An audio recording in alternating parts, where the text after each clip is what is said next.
Hello மக்களே, நம்மளோட மகாநதி சீரியல்லேருந்து இன்றைக்கான ப்ரொமோ வரல. அது ஒரு பக்கம் இருந்தாலும் நம்ம பாரி சார் வந்து நம்மளோட விஜய் காவேரியை பற்றி நிறைய விஷயங்கள் பேசியிருக்காரு. என்ன பேசியிருக்காரு அப்படின்னா, கதையில் அடுத்தடுத்து என்ன வரும், எப்படியெல்லாம் கொண்டு போவாங்க, வெண்ணிலா கேரக்டரை வந்து எந்த மாதிரி கொண்டு வருவாங்க அப்படின்னு சொல்லி அவர் வந்து நிறைய பேசியிருக்காரு.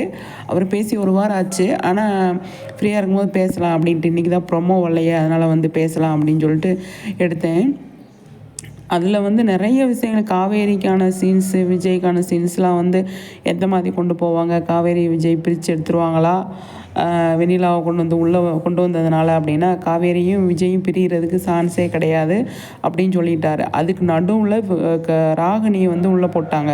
ராகினி வந்து உள்ளே வந்து அவங்க வேலை பார்க்குறாங்க அப்படிங்கிறதுனால விஜய் காவேரி வந்து பிரிய மாட்டாங்க. ஆனால் ராகினி வந்து ட்விஸ்ட் பண்ணிகிட்டே இருப்பாங்க அப்படிங்கிறத இந்த லெட்ரு கிழிச்சதுலேருந்து, ஃபோனை ஆஃப் பண்ணி வச்சதுலேருந்து, அதுக்கப்புறமா நிறைய விஷயங்கள் இந்த ராகினி வந்து காவேரியை வந்து டார்கெட் பண்ணிகிட்டே இருக்காங்க இல்லையா, அந்த மாதிரி தான் கொண்டு போவாங்க. காவேரியை வந்து கொஞ்சம் பிரச்சனைக்குள்ளே கொண்டு வருவாங்க அப்படிங்கிறது.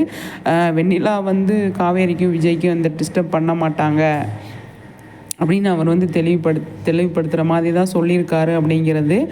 ஆனாலும் இந்த ராகினி வந்து விஜய் காவேரி வந்து அவங்க பண்ணுற ட்விஸ்ட்டை வந்து கண்டுபிடிச்சி முறியடித்தாலுமே பசுபதியை கூட்டிகிட்டு உள்ளே வருவாங்க ராகினி. பார்க்கலாம் எந்த அளவுக்கு கொண்டு போகிறாங்க அப்படின்னு சொல்லி.